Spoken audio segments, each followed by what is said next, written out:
పరిశుద్ధ గ్రంథము నుండి పాత నిబంధన గ్రంథము ఆదికాండము 39వ అధ్యాయము.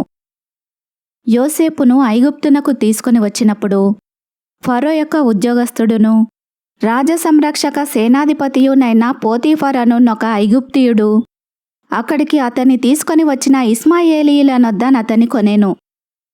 యెహోవా యోసేపునకు తోడై ఉండెను గనుక అతడు వర్ధిల్లుచు తన యజమానుడగు ఆ ఐగుప్తీయుని ఇంట నుండెను.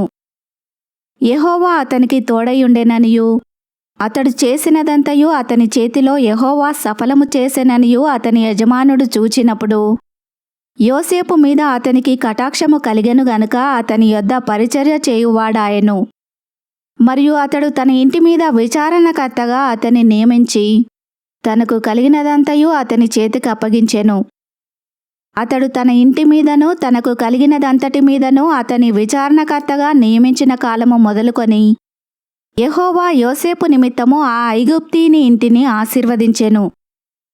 యెహోవా ఆశీర్వాదము ఇంటిలోనేమి పొలములోనేమి అతనికి కలిగిన సమస్తము మీదను ఉండెను. అతడు తనకు కలిగినదంతయు యోసేపు చేతికి అప్పగించి తాను ఆహారము తినుట తప్ప తనకేమి ఉన్నదో ఏమీ లేదో విచారించువాడు కాడు. యోసేపు రూపవంతుడును సుందరుడునై ఉండెను. అటు తర్వాత అతని యజమానుని భార్య యోసేపు మీద కన్నువేసి తనతో శయనించుమని చెప్పెను.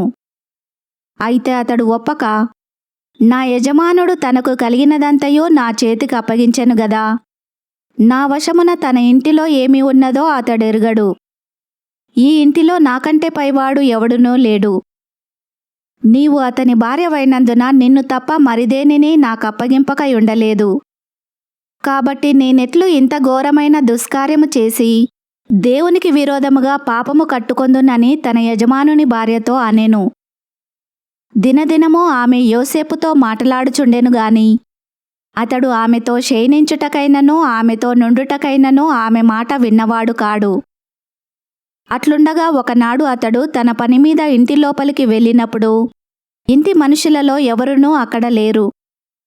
అప్పుడు ఆమె అతని వస్త్రము పట్టుకొని తనతో శయనింపుమని చెప్పగా అతడు తన వస్త్రమును ఆమె చేతిలో విడిచిపెట్టి తప్పించుకొని బయటికి పారిపోయెను.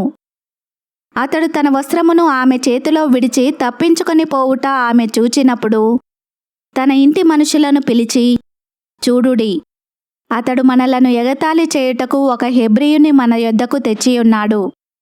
నాతో శయనింపవలనని వీడు నా యొద్దకు రాగా నేను పెద్ద కేక వేసి తిని.